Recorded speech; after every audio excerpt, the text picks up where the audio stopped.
Olá amigos, tudo bem? Esse é o nosso podcast Papo Reto, um ambiente que eu sempre trago amigos, cases da Espaço 3, de empreendedores, de pessoas que fazem diferença no nosso dia a dia, que são importantes inspirações para você que nos segue. E nesse caso, nesse podcast especificamente, a gente vai fazer um break dos convidados no sistema de empreendedores aqui da nossa região, que são pessoas que fazem diferença, para trazer num ambiente muito apropriado, num momento super importante, dois amigos da Espaço 3. Um deles é Ricardo Brizuela, escritor, empreendedor, consultor de empresas, empresário que há 25 anos eu conheço, que labuta violentamente por ideais tão importantes no nosso país vizinho, que é a Argentina, para trazer um pouco da sua experiência, dizer para nós como está o ambiente para empreender na Argentina e como é que ele vê a Argentina nesse momento e que aprendizados a gente tem para trazer para o Brasil, no momento definitivo das próximas eleições. E também a gente tem aqui a Silemar Gonzalez, que trabalha com a Muriel, né, na ótica. A Muriel que é uma empreendedora nata, minhoca da terra aqui, e que busca nos seus colaboradores aquela afinidade, a importância do comprometimento para gerar resultados, e eles participam disso. E a Silemar, ela tem uma história de arrepiar, da vinda dela da Venezuela, que ela deixou absolutamente tudo lá para vir até o Brasil e buscar uma palavra importante para todos nós, que chama-se esperança.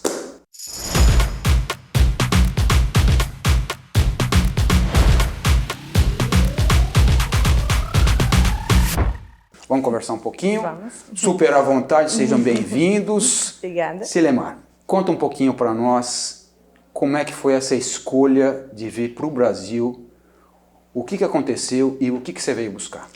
Assim, tudo começou porque umas eleições, na verdade, de o bem e o mal. Eu sempre falo isso. Por quê? Porque tudo era muito maravilhoso. Tudo que ele apresentava era perfeito, né? Para todo mundo. Tanto para criançada, adolescente, adulto, pessoas maiores, né? Isso aconteceu na época das eleições? Das eleições, isso. Ele estava começando, tudo começou porque ele deu uma proposta do socialismo, né?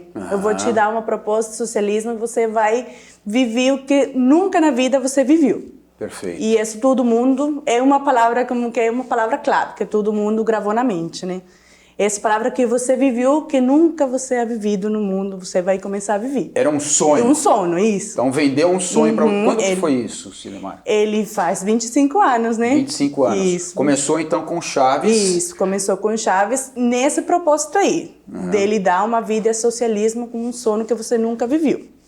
Então começamos ali e as pessoas tamparam os olhos. O que fizeram? Votaram por ele. E aí ele começou caça por causa. O que acontece com o socialismo? Que ele pega as pessoas de baixa renda, né? Ele vai nos bairros, eles conversam com essas pessoas, ele dá a essas pessoas se sentir importante, que outras pessoas não fazem isso, né? E ele começou, eu vou te dar um bônus para os estudantes, seja privado, seja público. Eu estudava, um bônus da juventude, e ele dava. Por quê? De graça? Nada de graça nessa vida, eu não sei, eu acho que nada de graça, né? Só se você ganhar as coisas. Exatamente. Então, ele começou isso. Então, a pessoa que tem alguma discapacidade, vou te dar um bônus da discapacidade. Pessoa adulta, vou te dar um bônus porque você tem mais de 50, 60 anos. Por quê? Não tem um jeito. De onde está pegando esse dinheiro? As pessoas falavam. Mas as pessoas pegavam, porque as pessoas gostam disso. De depender dessas coisas, né? Ser dependente. Aí começaram as trocas de janelas, as pessoas das casas, portas, teto, tudo de graça. As pessoas começaram a falar sobre uma linha branca.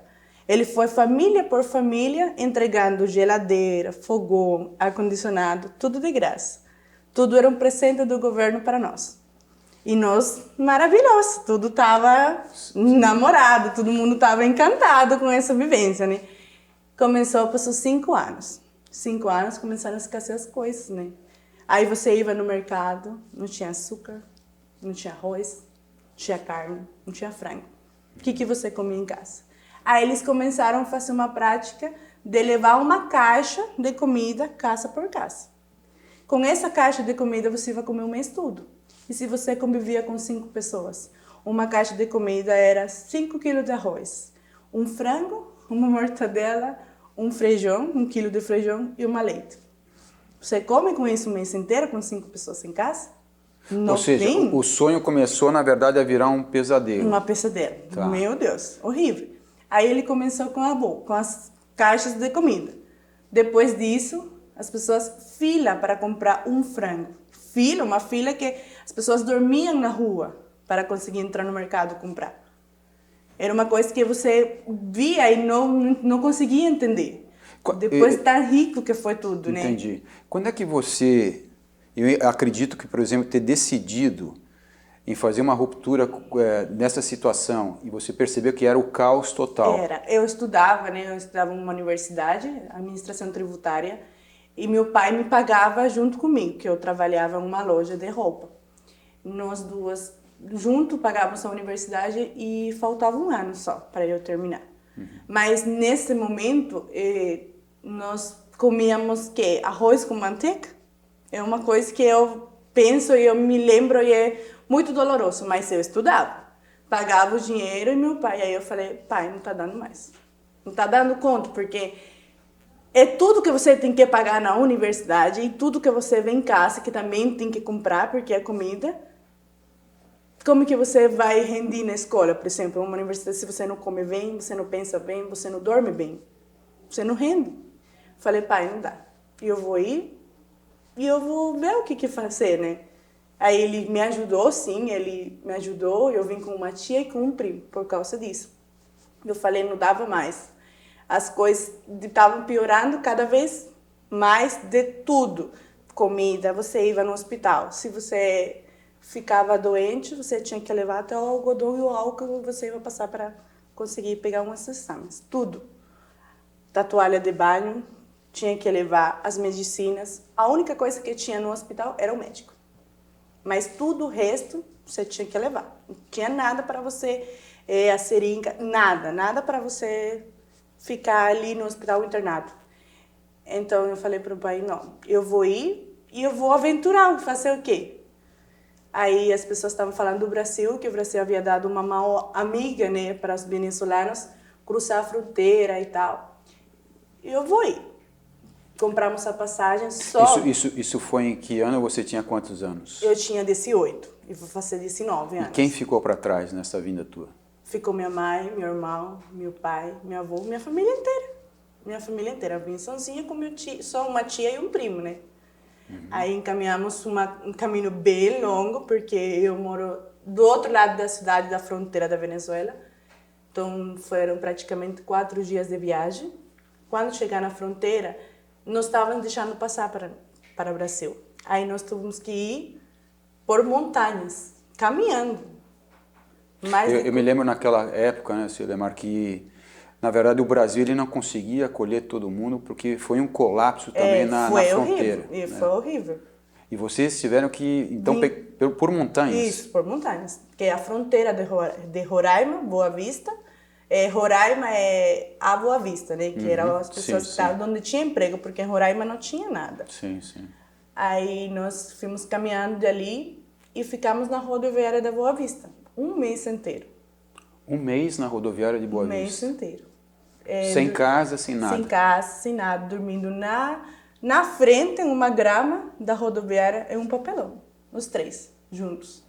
E comíamos, porque eu sempre dou graças a Deus, nunca, desde que eu cheguei aqui no Brasil, me faltou um prato de comida. Jamais.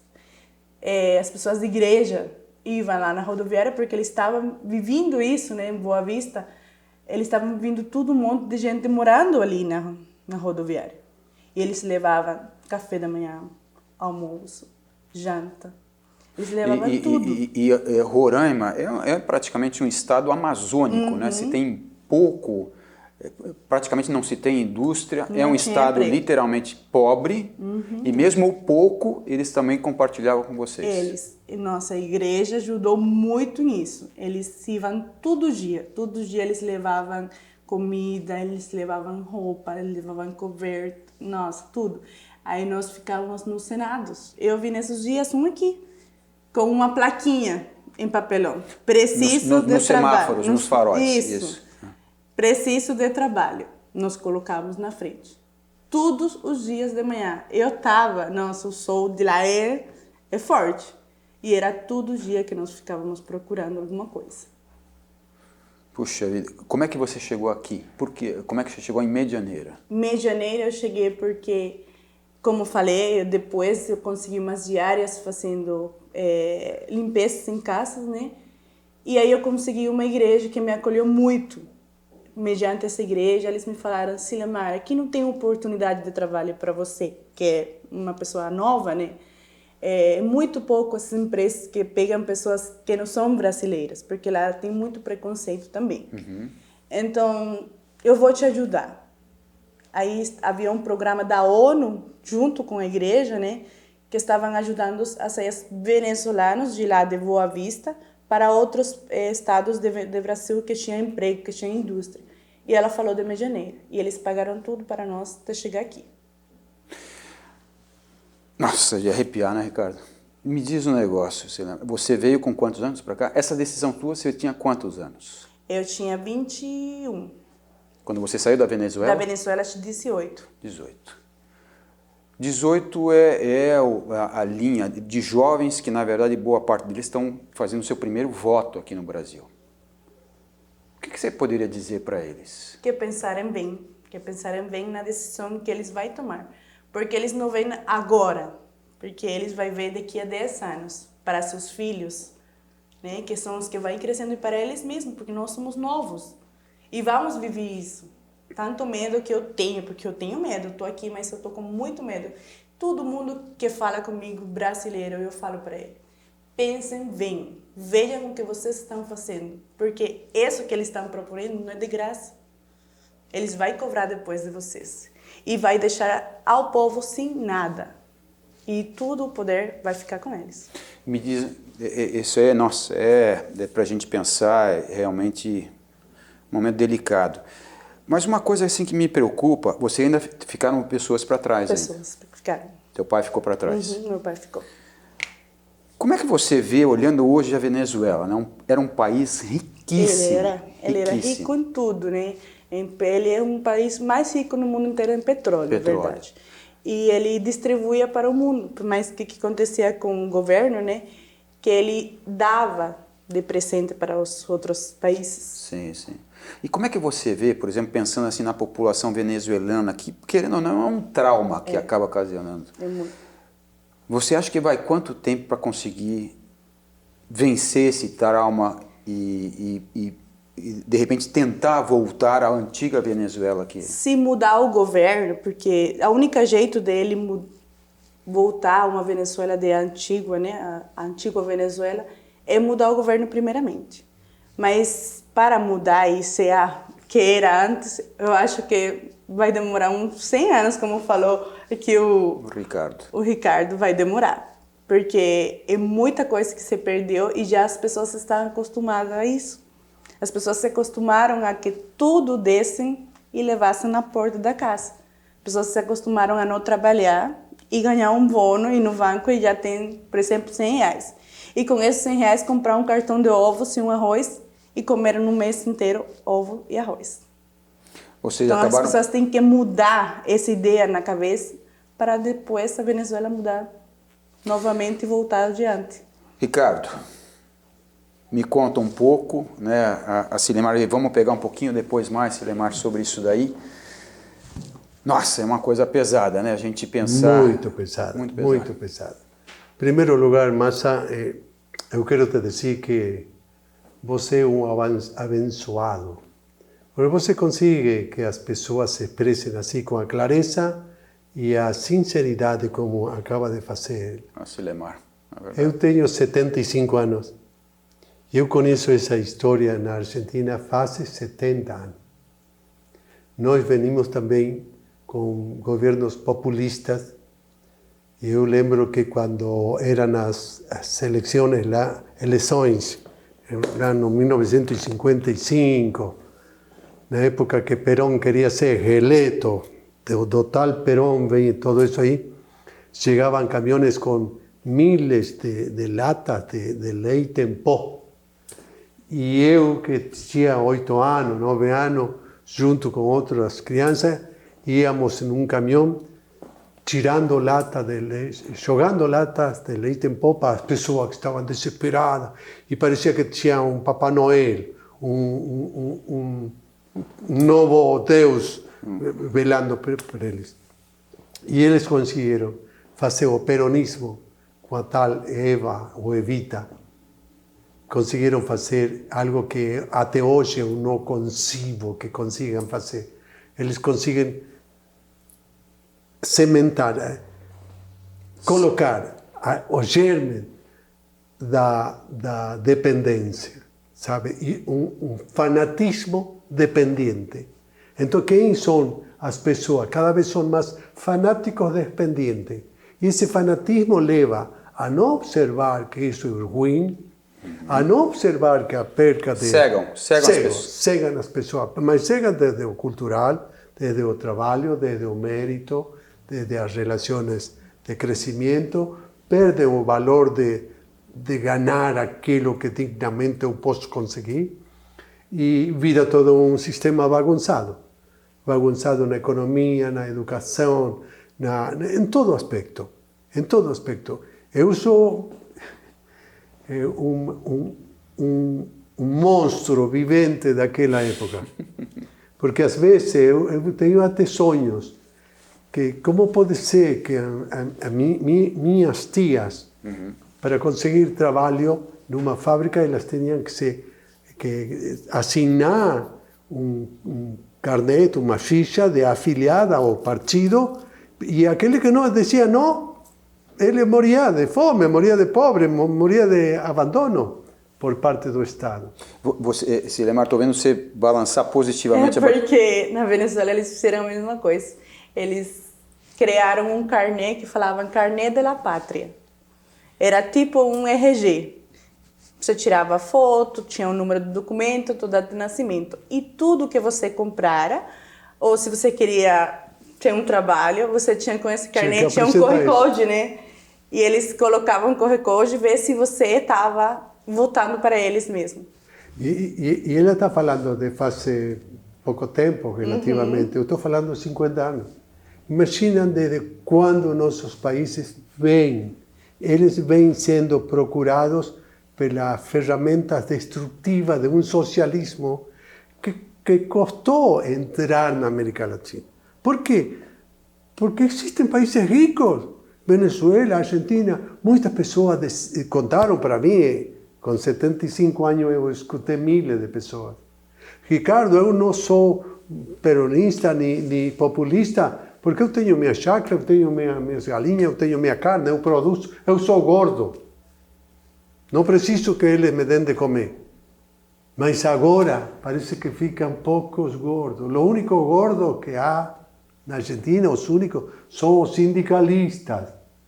Os secretários-geral dos sindicatos que fazem greve, que não querem que organizadamente o povo procure uma saída por mérito próprio, próprio, hacia uma produtividade, sabe? Salvar os valores da ética, os valores morais. Pareceria que ninguém quer.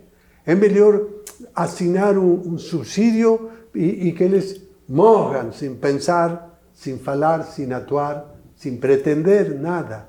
Eu acho um genocídio de parte dos populistas levar as populações hacia esse nível. Eu acho mesmo e denuncio mesmo que é um genocídio. Ricardo, pesado, mas vamos lá. Você traz, e depois aí eu vou pescar contigo também, como é que está a Argentina hoje, tá? Nossa. Você traz essa questão da receptividade da população de Roraima, né, em especial de Boa Vista. Tem um dado interessante nesse primeiro turno que faz a gente pensar, né? O estado que deu a menor votação para o Lula foi Roraima. Estava vendo lá com 23%. eu acho que a população pôde sentir na carne o que o povo venezuelano estava passando quando chegava lá, né? Os relatos, a situação assim de descrédito, sem horizontes nenhum, a perseguição que havia, né? E ficou isso aí, sabe, relatado nesse primeiro turno que nós tivemos. E olha, do norte, apenas o Acre e Roraima, norte e nordeste, todo ele ficou de vermelho. Exatamente as portas que receberam vocês, né? Me fala um pouco sobre a Argentina, como é que está hoje? Está mais vermelho. Mar Vermelho. Mais vermelho. Mais vermelho. Perigo na hora, em qualquer canto. Olha, um país como o nosso, a Argentina era a 8ª, a 9ª economia do mundo. Um nível de desenvolvimento cultural excelente. Um nível de sociedade organizada excelente. A Argentina sempre foi comparada a um país, equiparado a um país europeu nessa época. Era Nona. Hoje, que lugar está no ranking da economia? 65. 65. Hoje nós temos a penúltima inflação mais grande do mundo. E quem que é a última? Venezuela. Nós temos mais inflação, proporcionalmente falando, que países como Uganda, como Nepal, sabe? E a Argentina foi o graneiro do mundo. A carne argentina, o vinho, o trigo, a farinha, soja, enfim, tanta coisa que tínhamos argentino. E tínhamos um sistema de interativo de instituições privadas. Tínhamos muitas cooperativas. Todas foram para a falência. Por quê? Tiraram zero a moeda, não era negócio produzir. E depois formaram cooperativa. Mas não cooperativa como a Copavela, a LAR, não de produção, só de sustentação de fome.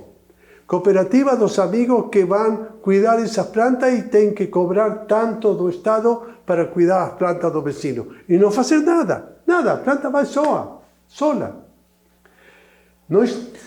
A Argentina se criou um sistema de instituições privadas que fazem muito pouco e recebem demais benefícios financeiros, linha dos brancos, geladeira, lavar-roupa, isso também. Eu acho que 70 anos de diferença entre experiências, ela e eu, nós temos um resultado comum. É o desespero do povo por sair dessa. Nós temos na Argentina atualmente um desespero enorme da população de sair dessa. É difícil sair, é difícil. Eu acho que vai custar, não, vai começar ganhando desse governo que está aí. Corrupto, mediocre, sem responsabilidade, sem compromisso, sem empatia, sem nada, sabe? E ainda pegando isso daí, uma coisa importante, né? É que pouca informação chegam verdadeiramente de como está a Venezuela e como está a Argentina. Liberdade. Como é que é tratado, como é que vocês veem isso, como é que está na Venezuela? Porque a gente vê que boas partes das rádios e televisões foram todas fechadas.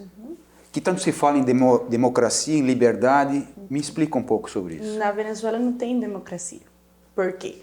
Porque eles tiraram a liberdade de expressão. Você não pode, por exemplo, aqui eu vi, né, agora o primeiro turno, que as pessoas iam a votar com uma camisa do Brasil, Sim. se referindo a um partido político, né? Lá na Venezuela você não podia fazer isso, você ia preso.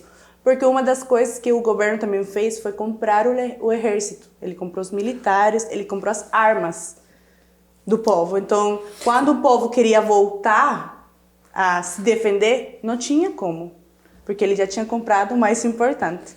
Eu me lembro só um dado assim de realidade que eu li isso, que logo que tomaram poder, eles promoveram 58 generais na Venezuela e compraram as Forças Armadas. Compraram. Sabe o que é pior na Argentina? Eu vejo que algo sucedió de peor que a Venezuela. Eles compraram toda a informação. Todo o sistema de informação, de liberdade de imprensa, tudo comprado. Tem cara de terno, muito bonitinho, todo falando, mas não fala coisa verdadeira nenhuma da população. É todo aquele sonho, color rosa do governo e de todo mais. Eles são grandes reporteros, grandes promotores do sonho inalcançável.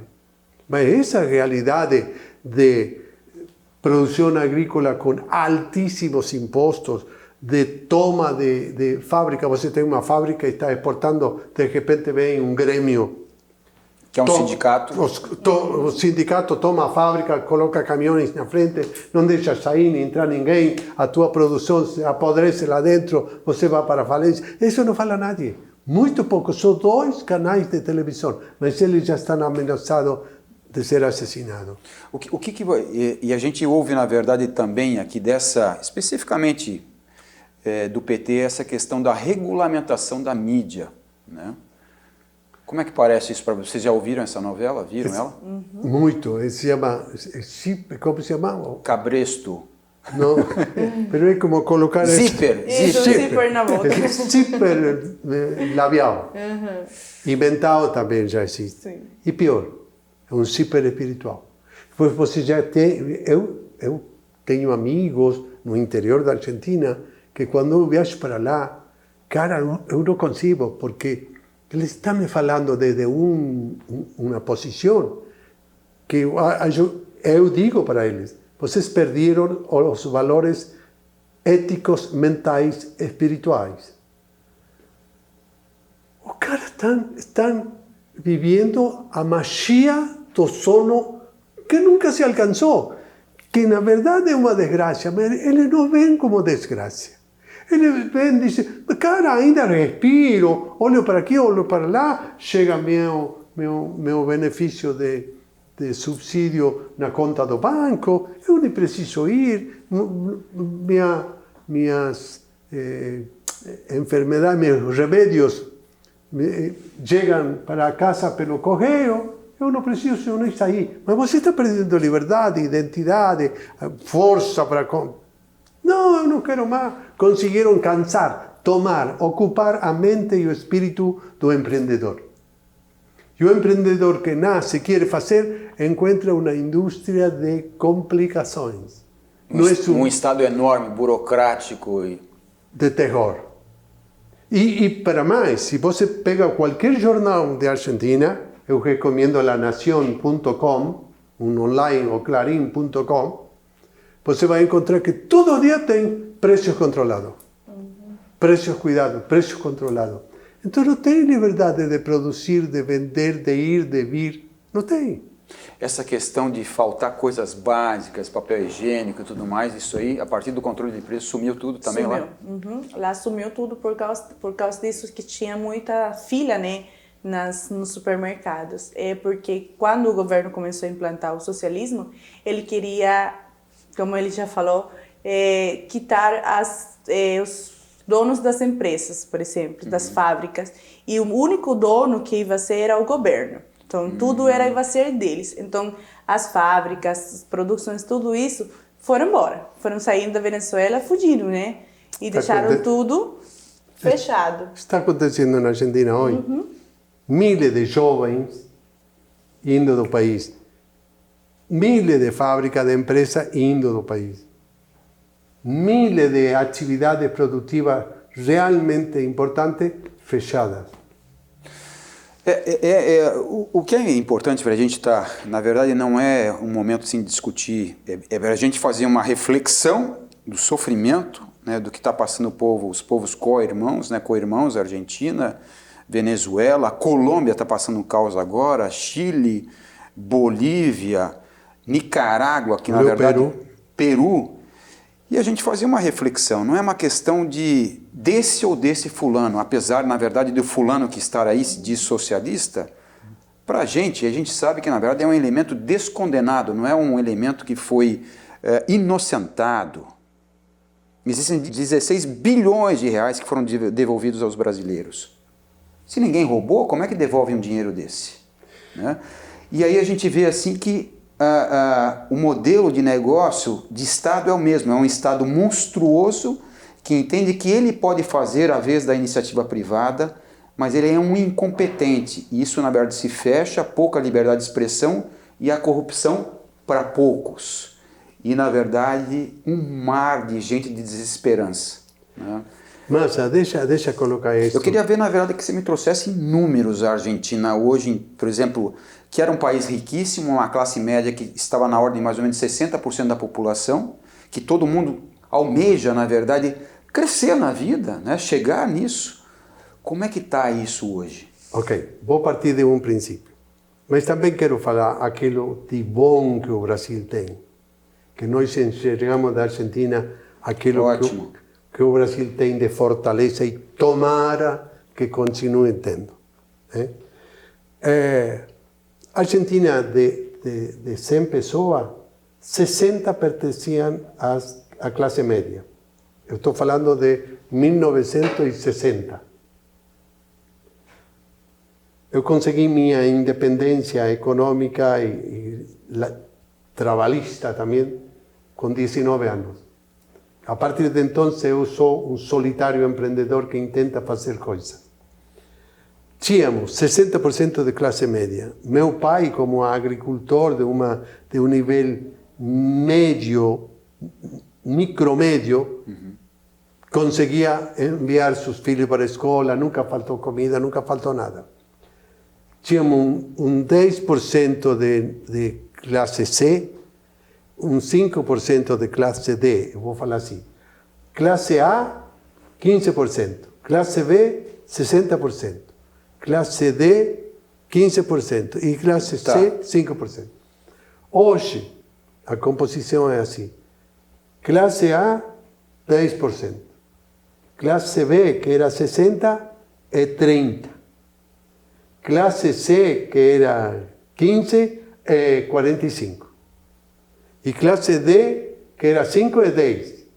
Mas tem um problema, que aquele 20% da classe média está mais, da classe B, está mais perto da C que da A. Entendi.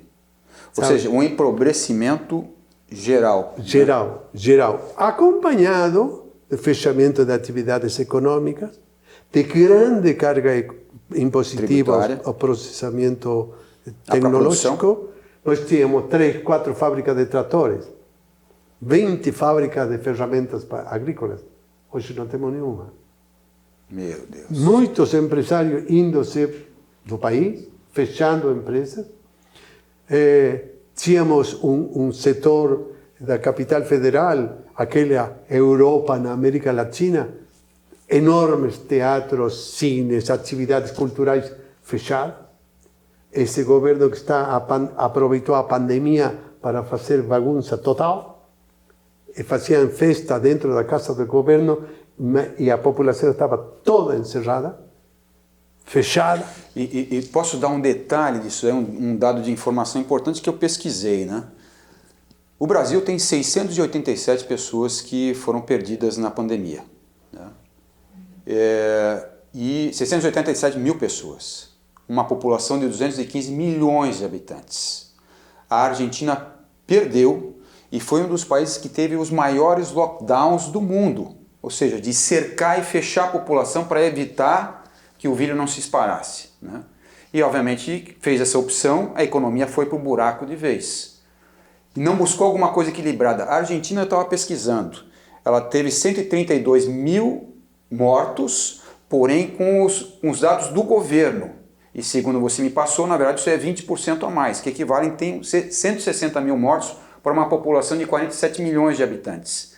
Se você fizer uma regrinha de 3 entre que o Brasil, que teve na verdade uma pandemia mais aberta, ou seja, possibilitando ainda o comércio, a indústria funcionar com muito desgaste e uma politização da pandemia, proporcionalmente a Argentina, se fosse fazer o que o Brasil fez, ela teria 150 mil e teve 150 e 160 mil, ou seja, Não valeu de nada o O lockdown. fechamento. Não. E você vê agora, na verdade, o Brasil disparando em termos de economia e a Argentina, na verdade, com Para trás. um resultado fruto dessa incoerência enorme que fechou, na verdade, o país com o mesmo resultado em número de mortes proporcionalmente e com a economia em um caos total. Né? Isso. Na Venezuela a gente nem sabe, porque os dados não chegam. Não né? chega. Desculpa, Massa, mas tem que acrescentar. Ou seja, tivemos o mesmo custo de vidas humanas que o Brasil, Sim. mas a economia da Argentina foi para o buraco, absolutamente, e a dívida do país com o Fundo Monetário Internacional cresceu, a dívida interna cresceu, a emissão monetária fez andar a inflação em termos incríveis. E o que vai recuperar agora? Como vamos recuperar? Não tem crédito mais, não tem dinheiro, não tem crédito, a produção está muito baixa, o produtor está decepcionado, imoralizado o país, as pessoas estão enviciadas em fazer nada, a juventude está comprada pela comodidade. E fazer o quê? Então, nós temos uma mensagem para passar. Isso. E a mensagem é: Brasil, eu conheço o Brasil muito, eu adoro o Brasil, eu me formei no Brasil. Eu descobri o Brasil como o maior mercado comprador da América Latina. Eu cheguei com um caminhão de alho lá na fronteira, com alho que na Argentina jogava fora porque não tinha valor algum. E em meia hora eu vendi na fronteira. E fiquei, aos 10 dias, vendi 20 caminhões com alho. Compreendi que o Brasil era um consumidor gigantesco que precisa dos países que rodeiam o Brasil. E o Brasil tem um espírito de integração na região que é extraordinário. E a grande sacada do Brasil é que tem instituições do setor privado, da atividade privada, como as associações comerciais, como instituições que têm que ver com o desenvolvimento tecnológico. Por exemplo, vocês têm o IBAMA. O IBAMA nunca parou. Nós tínhamos o INTA. Destroçaram o INTA. Nós ficamos lá, no cemitério, com o nosso projeto tecnológico. E o Brasil cresceu. Não percam a enorme autoridade que o Brasil conseguiu, que é a identidade de produzir em base à tecnologia própria até, com muito sentido do associativismo, do cooperativismo, da interação empreendedora. O Brasil ganhou espaço, ganhou mercado no mundo, ganhou cultura, ganhou velocidade. Eu posso assegurar que meu filho e meus netos, eles pensam que a grande maquinária desse trem é o Brasil. Eu não quero ver milhões de argentinos nas praias do Brasil só porque vêm pelo subsídio que entregam para que venham. ¿Para quê? ¿Sabem por quê estão utilizando o verão os argentinos? São subsidiados pelo Estado da Cristina Kirchner para que eles venham a mostrar uma falsa potencialidade econômica ainda. E na verdade não existe. É dívida criada com emissão monetária.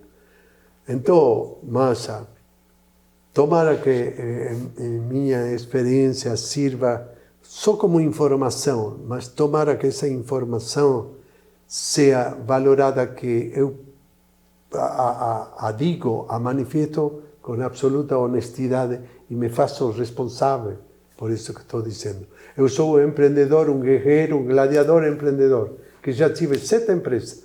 7 empresas foram para a falência. Por quê? Porque nunca encontrei na República Argentina um sistema que apoie o empreendedor, que gere cultura empreendedora. Sempre o empreendedor teve que fazer sozinho o seu roteiro e seu sucesso. Dificilíssimo, mas temos empreendedores que fizeram sucesso. E o Brasil é uma demonstração daquilo que sim se pode fazer. Maravilha. Muito obrigado, Ricardo. Silemar, eu sei que também você vem de uma família de um empreendedor, né? Seu pai, na verdade, tinha transporte, que fazia transporte, locava casas, e você vem com essa questão de estudar, de buscar.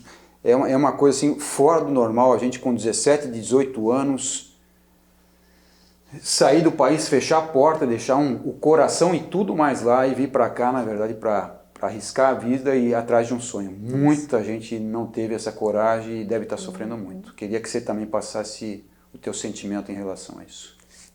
Eu penso que a pessoa tem que pensar em ser independente. O Brasil tem que você ter essa possibilidade de expressar o que você se sente. Então, pensarem bem o que vai fazer, né? E tomarem como que nós falamos aqui hoje, só como um exemplo. Que não é fácil viver em um governo assim. Fecha toda a possibilidade de você ser melhor, tanto financeiramente, psicologicamente e sentimentalmente, porque danifica tudo você.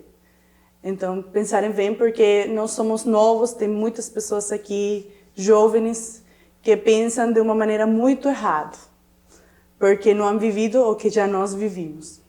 Então, não quisesse que essas pessoas vivissem o que eu vivi, porque não é fácil. E temos que ter muita estabilidade emocional para conseguir passar por isso e superar também.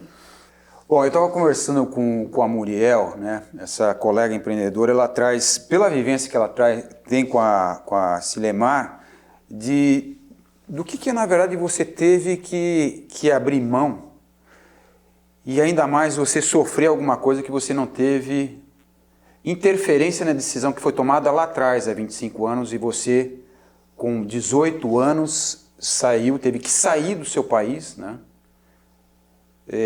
E chegar num momento desesperador de poder, imagino, né, que deve ter sido. Você tem, na verdade, uma mãe, um pai, um irmão que é excepcional, e ter que fechar a porta e sair com a tua mochila a pé e vir buscar um momento desesperador.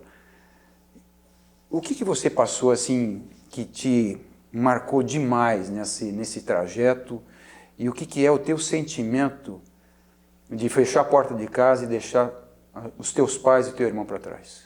Foi horrível, porque pessoalmente, eu era uma menina muito consentida, porque era a menininha de casa, né? Tanto do pai como a mãe.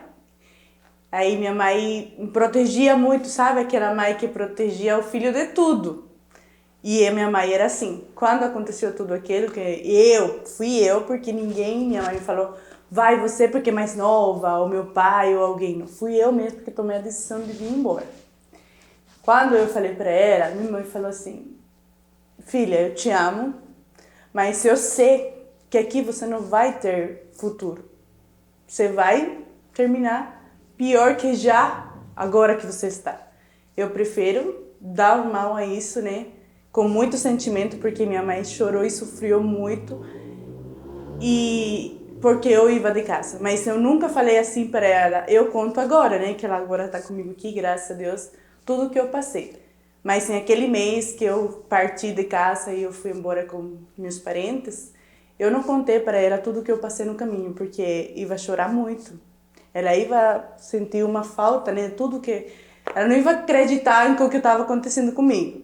Porque foi muita coisa, sabe? Que caminhar, por exemplo, uma semana e nós levávamos calçados, tudo, né? Foram 3 sapatos que eu comi caminhando para chegar até Roraima. Depois dali nós ficamos sem dinheiro porque nós tínhamos que pagar, né? Para as pessoas conduzir até nosso caminho. Os tais dos coiotes, né? Isso, porque eu não sabíamos assim como que era. Então nós tínhamos que pagar e foi por causa disso que nós ficamos na rua lá. Um mês inteiro, minha mãe sem saber de mim, porque eu não conseguia me comunicar com ela por telefone, nada.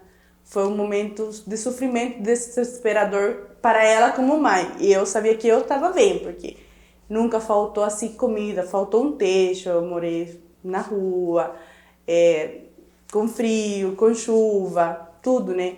Mas sempre tendo fé e acreditando em Deus, porque a primeira coisa é isso, primeiramente. Eu sempre tenho no meu coração, na minha mente, Deus. Porque sem Ele, nada. Muito bom. Né? Silemar, sabe, eu tento imaginar, assim, me colocar, porque eu tenho filhas exatamente da tua idade, tenho uma filha de 25, uma de 27, né?